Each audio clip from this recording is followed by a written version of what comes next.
What is up, everybody? Main Fly Guys here. I am going to show you my most famous fly pattern by far. It's not even close. And I tied it before, but I've never shown it in this much detail. And a lot of people ask me questions, so I'm putting a video out there. This is a size 16 Main Fly Guys curved nymph hook. Wow, that was my cat.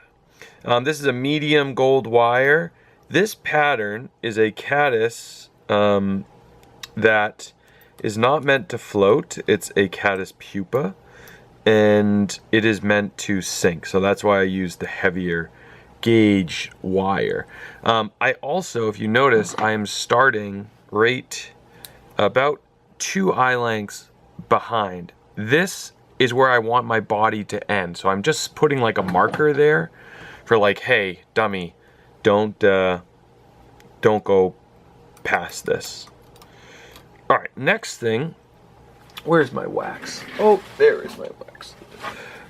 You're gonna wanna use wax because the body is dubbing, and this is an order for a gentleman, and the noodle should be thin at first and gradually get thicker.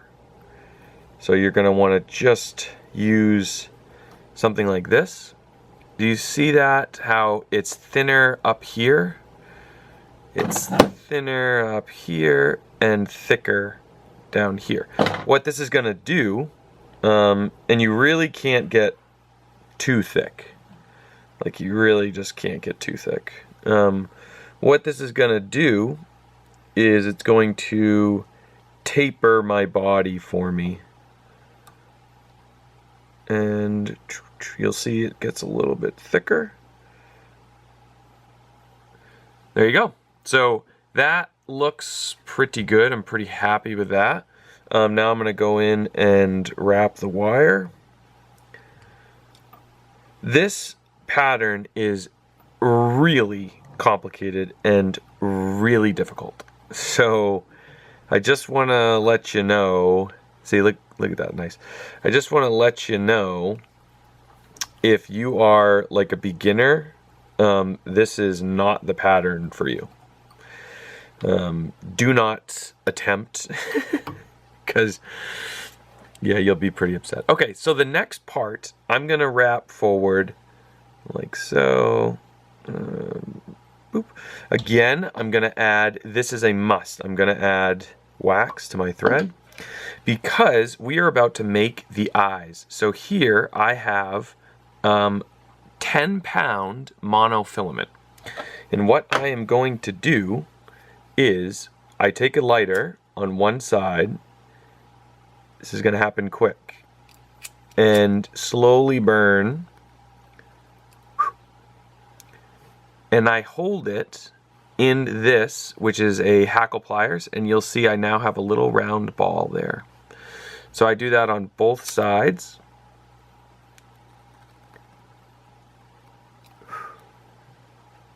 Making a set of eyes. And they should be really small. Like these are very, very small, as you can see. So now I'm gonna go in and just do 2 loose wraps, maybe a 3rd wrap, just to hold them, because they're so hard to to hold. Even these, and then I'll set them up so that they're midway like this. Okay, and you can just sort of fool with them, and you just sort of do a figure 8. They cinch down pretty good. If you're worried about, if you're worried about them slipping and sliding, you can always drop a little thing of super glue there. But there they are. So those are just little eyes. We're going to color them black at the end with a Sharpie. But for now, we're going to build in the antenna. The antenna is going to be based off of the wing case. So you're going to want to take a good chunk of pheasant tail, probably 10 fibers. You could probably get away somewhere between like 8 and 10. And this is important. You are going to, it depends how long you want the antenna. This let me drop this down a little bit. This species of caddis that I'm sort of imitating, their antennae go a little bit past their body, so I want it to be somewhere back in here. This antenna is gonna fold forward and then backwards again. So I need it to basically be that length there. So I have my tie-in point. So what you can do is you can just trim down your size if you want there, and I'm gonna catch them. And right now you should be able to tell, and you're gonna just catch them moving back towards your body. You should be able to tell if they're gonna be about the right length, and that is because they're gonna get shorter than this.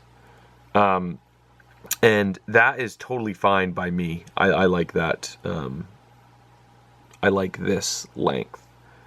Okay, so now the next step is the wings. This is a feather from the shoulder of a grouse. And basically, what you're gonna do is look at the feather. There's a shiny side, that's this side. And then there's a dull side. You're gonna look at the shiny side, and then you're going to hold the fibers on the right side of the feather, and you are going to rip off the left side fibers, all of these. You're gonna rip these off. Be careful not to damage the stem of the hook. I mean, the stem of the feather. So I'm just gonna rip those off, and then I rip the fluffies off underneath. This is what it should look like. This is it. Should look like this. Where you're missing half of the fibers when looking at the shiny side on the left side.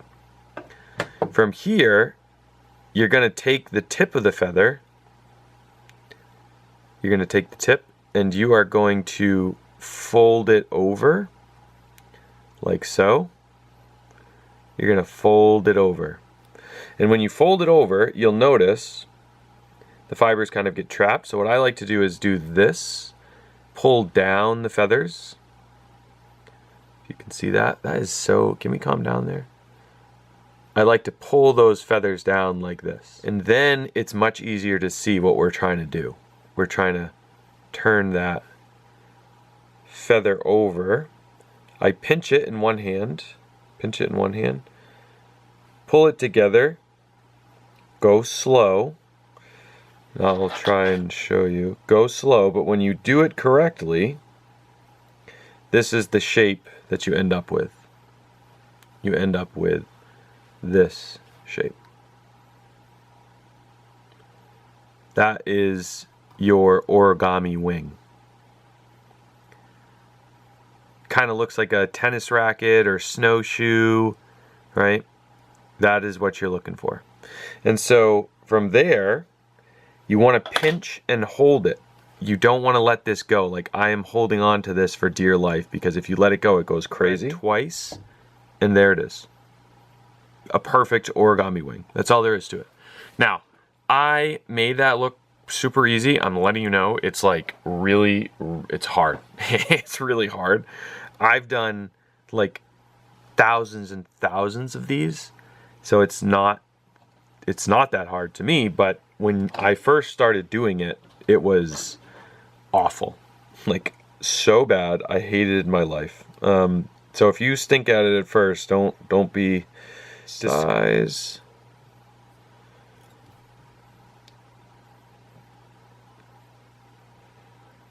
It's not too bad. Okay. Now, I haven't cut anything, but now is the time to go in and cut all the excess.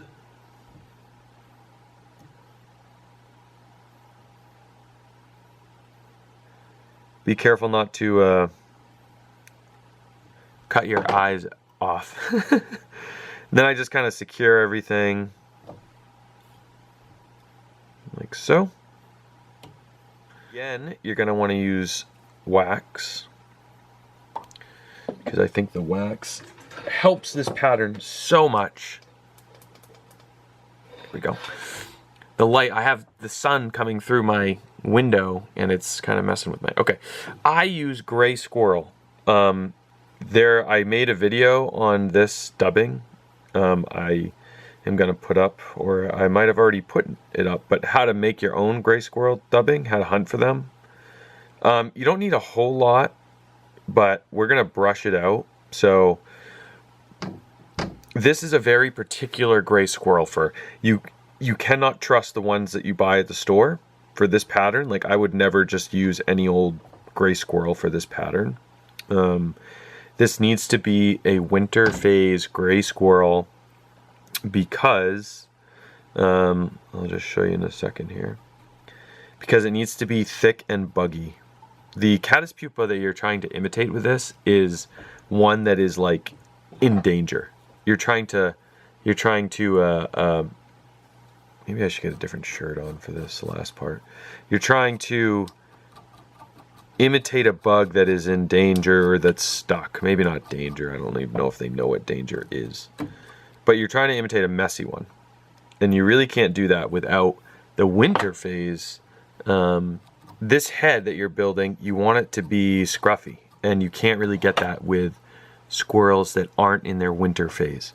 Okay, so now we're going to take all of the all of our peacock, pull it forward like so. So you'll make a case like that, nice case. Then you're going to out front, be very, very careful. You only need to do 3 or 4 turns here because, and then suck it back in. Your thread, you're going to want to use a small thread, but something that's not brittle. So I'm using A-dot. Okay. Now, what you're going to do is you're going to pick just 2 antennae. So you're going to pick 2, preferably from the middle, like 2 in the middle here. You're going to take 2 and you're going to pull them that are roughly the same length. These are good. And you are going to cut the rest off. Then you're going to come in with some UV. Where's my UV light? Oh gosh. Oh gosh, it's over here. It's way over here. Okay.